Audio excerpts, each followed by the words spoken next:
Gelagat Septian, sopir Mercy seruduk 6 kendaraan di Surabaya, buat nenek penyapu jalan tewas. Terungkap gelagat Septian Uki Wijaya, 28 pengemudi mobil Mercedes-Benz Mercy, yang menyebabkan kecelakaan beruntun di Jalan Kenjeran, Surabaya pada Selasa tanggal 24 Desember tahun 2024.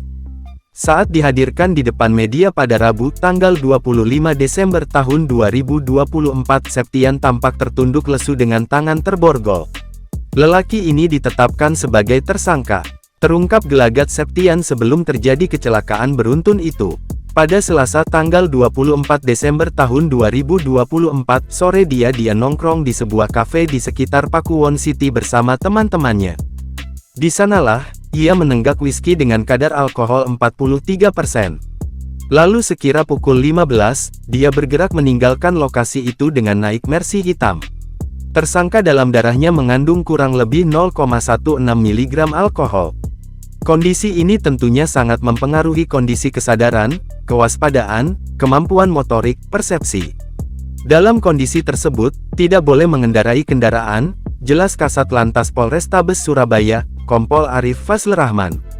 Dalam kejadian itu, mobil Septian menyeruduk 6 kendaraan di 6 lokasi tempat kejadian perkara hingga menewaskan seorang nenek penyapu jalan bernama Prasetya Ningsih, 60. Kecelakaan pertama terjadi di Jalan Boulevard Pakuwon saat Septian menabrak seorang pesepeda.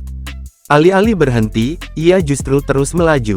Di dealer UMC Suzuki, 2 orang yang berboncengan sepeda motor menjadi korban berikutnya.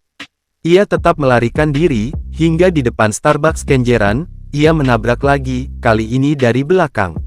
Mobil Mercy yang dikendarainya terus melaju menuju Kalijudan, menabrak 3 mobil sekaligus. Sebuah Xenia putih bahkan terjun ke sungai, bagian belakangnya ringsek parah.